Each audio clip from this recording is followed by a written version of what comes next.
എല്ലാ ഉദ്യോഗാർത്ഥികൾക്കും competitive ക്രാക്കറിന്റെ general PSC ചാനലിലേക്ക് സ്വാഗതം. ഞാൻ സഞ്ജയ്.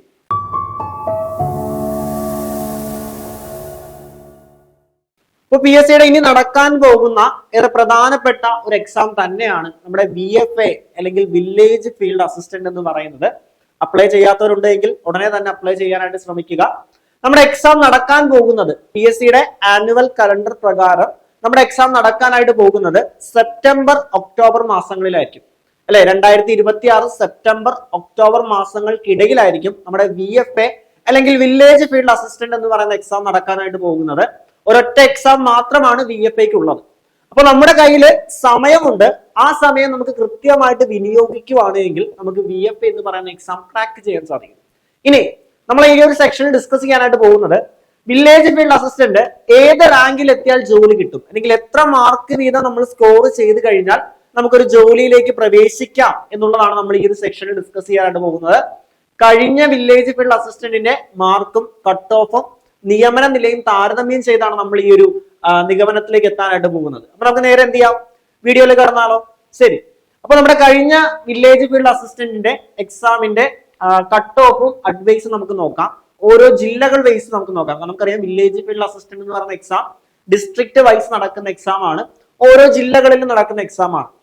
അപ്പൊ ഓരോ ജില്ലകൾക്കും അതിൻ്റെതായിട്ടുള്ള കട്ട് ഓഫ് ഉണ്ട്, അഡ്വൈസും ഉണ്ട് അല്ലെ. അപ്പൊ പലർക്കും തെറ്റ് അല്ലെങ്കിൽ പലരും തെറ്റിദ്ധരിക്കുന്ന ഒരു കാര്യം എന്താണെന്ന് ചോദിച്ചു കഴിഞ്ഞാൽ ഈ കട്ട് ഓഫ് ക്ലിയർ ചെയ്ത് കഴിഞ്ഞാൽ ജോലി കിട്ടുമോ എന്നുള്ളതാണ്. അതായത് കട്ട് ഓഫ് എന്ന് പറയുന്നത് ആ റാങ്ക് ലിസ്റ്റിൽ ഇൻക്ലൂഡ് ചെയ്യാൻ വേണ്ട ഏറ്റവും കുറഞ്ഞ മാർക്കാണ്. ഫോർ എക്സാമ്പിൾ തിരുവനന്തപുരത്തിന്റെ കട്ട് ഓഫ് എന്ന് പറയുന്നത് 82.6 ആണ് എങ്കിൽ മെയിൻ ലിസ്റ്റിലെ ഏറ്റവും അവസാനത്തെ ആളുടെ മാർക്ക് ആയിരിക്കും 82.6. അതായത് കട്ട് ഓഫ് എന്ന് പറയുന്നത് എന്താണ്? റാങ്ക് ലിസ്റ്റ് ഉൾപ്പെടാൻ വേണ്ട ഏറ്റവും കുറഞ്ഞ മാർക്ക്. കട്ട് ഓഫ് ക്ലിയർ ചെയ്തുകൊണ്ട് മാത്രം നമുക്ക് ജോലി കിട്ടണമെന്ന് നിർബന്ധമില്ല. കട്ട് ഓഫ് എത്രയാണോ അതിൽ കൂടുതൽ ഒരു 5 മാർക്കെങ്കിലും കൂടുതൽ നമ്മൾ വാങ്ങിയിരിക്കണം. അപ്പൊ നമ്മളിപ്പോ ഇവിടെ നോക്കാൻ പോകുന്ന കഴിഞ്ഞ എക്സാമിന്റെ ഓരോ ജില്ലയുടെയും കട്ട് ഓഫ് ആണ്. അതായത് എക്സാമിനനുസരിച്ച് കട്ട് ഓഫിന് മാറ്റം വരും. എക്സാം ടഫ് ആണെങ്കിൽ കട്ട് ഓഫ് മാറും, ഉദ്യോഗാർത്ഥികളുടെ എണ്ണം കൂടുതലാണെങ്കിൽ കട്ട് ഓഫ് മാറും, ഉദ്യോഗാർത്ഥികളുടെ എണ്ണം കുറവാണെങ്കിൽ കട്ട് ഓഫ് മാറും. അപ്പൊ ഇതേ കട്ട് ഓഫ് തന്നെ വരുമെന്ന് നമുക്ക് ഒരിക്കലും പറയാനായിട്ട് സാധിക്കില്ല. എക്സാം എങ്ങനെയാണോ, എക്സാമിന്റെ പാറ്റേൺ എങ്ങനെയാണോ, ഉദ്യോഗാർത്ഥികളുടെ എണ്ണം എങ്ങനെയാണോ, റാങ്ക് ലിസ്റ്റിൽ ഉൾപ്പെട്ട ഉദ്യോഗാർത്ഥികളുടെ എണ്ണം എങ്ങനെയാണോ അതിനനുസരിച്ച് ഈ കട്ട് ഓഫിന് മാറ്റം വരും.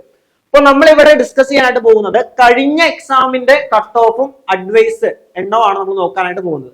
ആദ്യം നോക്കിക്കൊള്ളുക തിരുവനന്തപുരം കഴിഞ്ഞ എക്സാമിന്റെ കട്ട് ഓഫ് ഏകദേശം വന്നത് എത്രയാണ്? 82.6 ആണ്. 82.6 ആണ്.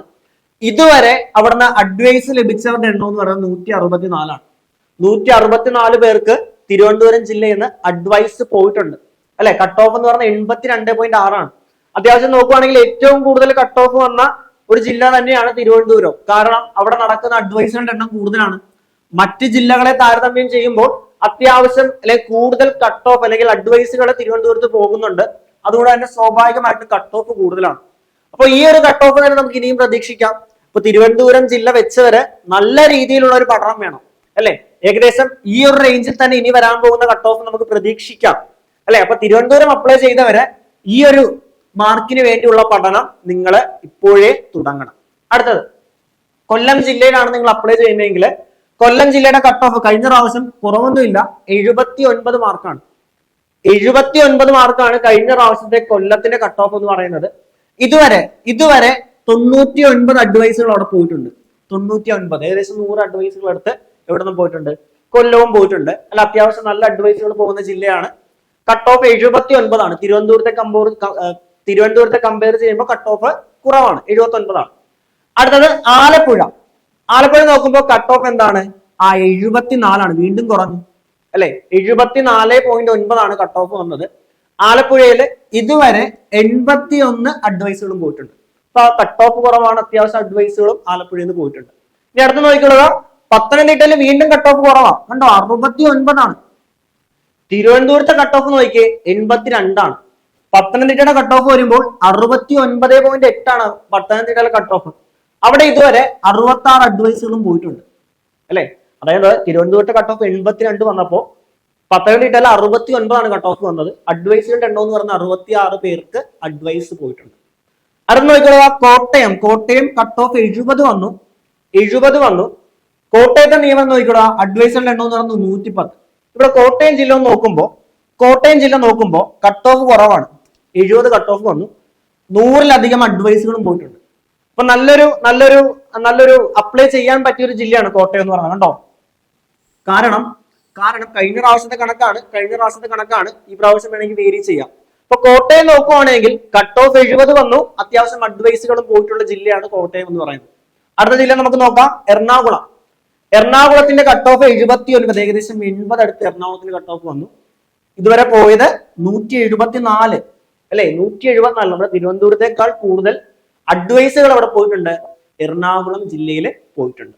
അടുത്ത നോക്കിക്കോളൂ, ഇടുക്കിയിലേക്ക് വരുമ്പോൾ 79.7 ആണ് ഇതുവരെ പോയ അഡ്വൈസുകളുടെ എണ്ണം 55. ഇടുക്കിയുടെ കട്ട് ഓഫ് 79.7, അഡ്വൈസുകളുടെ എണ്ണം 55 ആണ്. തൃശ്ശൂർ ആണെങ്കിൽ 79 ആണ് കട്ട് ഓഫ് വന്നത്, 79, ഏകദേശം 80 അടുത്ത് കട്ട് ഓഫ് വന്നു.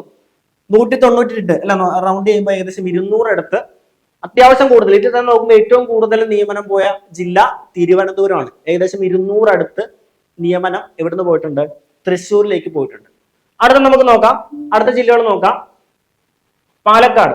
പാലക്കാടിന്റെ കട്ട് ഓഫ് വന്നിരിക്കുന്നത് 78.07 ആണ്. പാലക്കാടിന്റെ കട്ട് ഓഫ് വന്നിരിക്കുന്നത് 101 അഡ്വൈസുകൾ പാലക്കാട് പോയിട്ടുണ്ട്.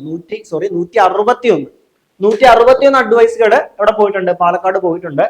മലപ്പുറം ആണെങ്കിൽ cut off 79 cut off Malappuram പോയിട്ടുണ്ട്. 159, ഏകദേശം കണക്ക് 160ഓളം അഡ്വൈസുകൾ എവിടെയും പോയിട്ടുണ്ട്, മലപ്പുറം പോയിട്ടുണ്ട്.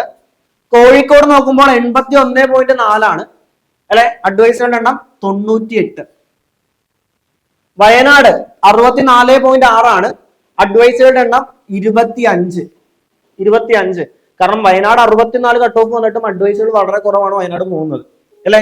കണ്ണൂർ നോക്കുമ്പോൾ 79 ആണ് ഏകദേശം കണ്ണൂർ കട്ട് ഓഫ് വന്നത്, 149 അഡ്വൈസുകൾ പോയിട്ടുണ്ട്. പിന്നെ ഏറ്റവും അവസാനം കാസർഗോഡ് 70 കട്ട് ഓഫ് വന്നു, അവിടെ പോയിട്ടിരിക്കുന്ന അഡ്വൈസുകളുടെ എണ്ണം എന്ന് പറയുന്നത് 63. ഇത് കഴിഞ്ഞ പ്രാവശ്യത്തെ ലിസ്റ്റ് പ്രകാരമുള്ള അല്ലെങ്കിൽ കട്ട് ഓഫും അഡ്വൈസുകളുടെ എണ്ണമാണ് നമ്മൾ പറയുന്നത് അല്ലെ. അപ്പൊ തീർച്ചയായിട്ടും ഈ പ്രാവശ്യത്തെ എക്സാമിന്റെയും കട്ട് ഓഫിന് മാറ്റം വരും. എങ്കിലും ഈ ജില്ലകളുടെ ഏകദേശം ഈ ഒരു രീതിയിലുള്ള ഒരു കട്ട് ഓഫ് തന്നെയായിരിക്കും ഇനി വരാൻ പോകുന്ന എക്സാം നമുക്ക് പ്രതീക്ഷിക്കാം. അപ്പൊ ഈ ഡിസ്കസ് ചെയ്തതെല്ലാമാണ് നമ്മുടെ ഈ പറയുന്ന ജില്ലകളുടെ അതായത് കട്ട് ഓഫ് എന്ന് പറയുന്നത്. അപ്പൊ ഇത് നോക്കുമ്പോൾ ഉയർന്ന കട്ട് ഓഫ് വന്ന ജില്ല എന്ന് പറയുന്നത് ഏകദേശം 82 ആണ്, തിരുവനന്തപുരമാണ്. കുറഞ്ഞ കട്ട് ഓഫ് വന്നതെന്ന് പറയുമ്പോൾ വയനാടാണ്. അപ്പോ നമുക്ക് എത്ര മാർക്ക്, ഇതാണ് ഓരോ ജില്ലകളിലും. നിങ്ങൾ ഇപ്പോൾ ഈ കഴിഞ്ഞ കട്ട് ഓഫ് നിങ്ങളുടെ ഫൈനൽ മാർക്കായിട്ട് നിങ്ങൾ ഒരിക്കലും എടുക്കരുത്. ഒരു ജില്ലയിലെ കട്ട് ഓഫ് എത്രയാണ്, ഫോർ എക്സാമ്പിൾ കോഴിക്കോടിന്റെ കട്ട് ഓഫ് ഇവിടെ 81 വന്നു കഴിഞ്ഞാൽ നിങ്ങൾ പഠിക്കേണ്ടതെന്ന് പറഞ്ഞു കഴിഞ്ഞാൽ 85 മാർക്ക് സ്കോർ ചെയ്യാനായിട്ട് പഠിക്കണം. 85 മാർക്ക് നിങ്ങൾ സ്കോർ ചെയ്ത് കഴിഞ്ഞാൽ നിങ്ങൾ സേഫ് ആണ്. അപ്പൊ അതേപോലെ നിങ്ങൾ ഏത് ജില്ലയാണോ അപ്ലൈ ചെയ്തത് ആ ജില്ലയുടെ കട്ട് ഓഫ് മാർക്കിന് ഒരു 5 മാർക്ക് കൂടുതൽ കിട്ടുന്ന വിധത്തിൽ നിങ്ങൾ പഠിക്കുക, എങ്കിൽ നിങ്ങൾ സേഫ് പൊസിഷനിലായിരിക്കും അല്ലെ. നമ്മൾ ആ ഒരു മാർക്കിനെ ഫോക്കസ് ചെയ്ത് പഠിക്കുക, കൃത്യമായിട്ട് പഠിക്കുക. നമ്മുടെ കയ്യിൽ സമയമുണ്ട് അല്ലെ, ഏകദേശം 200-250 ദിവസത്തോളം നമ്മുടെ കയ്യിൽ സമയമുണ്ട്. ആ സമയം കൃത്യമായിട്ടുള്ള ഒരു ടൈം ടേബിൾ ബേസ് ചെയ്ത് കൃത്യമായിട്ട് ഫോക്കസ് ചെയ്ത് SCRTC ഇമ്പോർട്ടൻസ് കൊടുത്തുകൊണ്ട് PYQസിന് ഇമ്പോർട്ടൻസ് കൊടുത്തുകൊണ്ട് പഠിക്കുവാണെങ്കിൽ BFA പോലുള്ള നല്ലൊരു എക്സാം നിങ്ങൾക്ക് എന്ത് ചെയ്യാം, ക്രാക്ക് ചെയ്യാം. വില്ലേജ് ഫീൽഡ് അസിസ്റ്റന്റിന്റെ ഏറ്റവും വലിയ പ്രത്യേകത എന്ന് പറയുമ്പോൾ നമ്മുടെ നാട്ടിൽ തന്നെ നേടിയെടുക്കാൻ പറ്റുന്ന ഒരു ഗവൺമെന്റ് ജോലിയാണ് അല്ലെ. നമുക്ക് നമ്മുടെ ജില്ലയിൽ തന്നെയാണ്, നമുക്ക് വേറെ എങ്ങും സ്ഥലം മാറ്റം കിട്ടി പോകേണ്ട, നമ്മുടെ അടുത്ത് തന്നെ നമ്മുടെ സർക്കിളിൽ തന്നെ നമുക്ക് ഈസി ആയിട്ട് ലഭിക്കുന്ന ഒരു ഗവൺമെന്റ് ജോലിയാണ് വില്ലേജ് ഫീൽഡ് അസിസ്റ്റന്റ് എന്ന് പറയുന്നത്. കൃത്യമായിട്ട് ശ്രമിച്ചു കഴിഞ്ഞാൽ എന്ത് ചെയ്യാം, ഇനി വരാൻ പോകുന്ന VFA നിങ്ങൾക്ക് ക്രാക്ക് ചെയ്യാം. അപ്പൊ അതിന് നിങ്ങളെ സഹായിക്കാനായിട്ടാണ് നമ്മുടെ VFAയുടെ വില്ലേജ് ഫീൽഡ് അസിസ്റ്റന്റിന്റെ ഏറ്റവും പുതിയൊരു ബാച്ച് നമ്മൾ സ്റ്റാർട്ട് ചെയ്യുന്നുണ്ട്. നമ്മൾ VFAയുടെ കട്ട് ഓഫ് നോക്കുകയാണെങ്കിൽ അത്യാവശ്യം നല്ല കട്ട് ഓഫ് വരുന്നുണ്ട്. ആ കട്ട് ഓഫ് ക്ലിയർ ചെയ്യണമെങ്കിൽ നല്ല രീതിയിലുള്ള പഠനവും ആവശ്യമാണ്. ഇത് കഴിഞ്ഞ പ്രാവശ്യത്തെ എക്സാമിന് ബേസ് ചെയ്തുള്ള കട്ട് ഓഫ് ആണ്. ഈ പ്രാവശ്യത്തെ കട്ട് ഓഫ് ഇനിയും കൂടാം, കാരണം പഠിക്കുന്നവരുടെ എണ്ണം കൂടുതലാണ്. ഓരോ എക്സാം കഴിയുമ്പോഴും കോമ്പറ്റീഷൻ കൂടിക്കൊണ്ടിരിക്കുകയാണ്. PSCയുടെ എക്സാമിന്റെ പാറ്റേണിന് ചേഞ്ച് വന്നുകൊണ്ടിരിക്കുകയാണ്.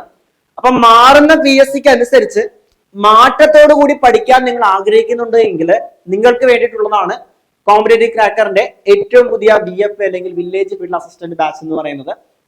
ഡെയിലി ടൈം ടേബിള്, വീക്ക്ലി എക്സാമുകൾ, ലൈവ് സെക്ഷൻസുകൾ, റെക്കോർഡഡ് ക്ലാസ്സുകൾ എല്ലാം നമ്മുടെ കോഴ്സിന്റെ പ്രത്യേകതയാണ്. അപ്പൊ നമ്മുടെ കോഴ്സിൽ ചേർന്ന് കൃത്യമായിട്ട് പഠിക്കാൻ ആഗ്രഹിക്കുന്ന ഉദ്യോഗാർത്ഥികളാണെങ്കിൽ എന്ത് ചെയ്യുക, താഴെ കാണുന്ന നമ്പറിൽ ഞങ്ങളെ കണക്ട് ചെയ്യുക. മറ്റൊരു സെക്ഷനുമായിട്ട്, മറ്റൊരു വീഡിയോയുമായിട്ട് നമുക്ക് വീണ്ടും കാണാം. Thank you so much.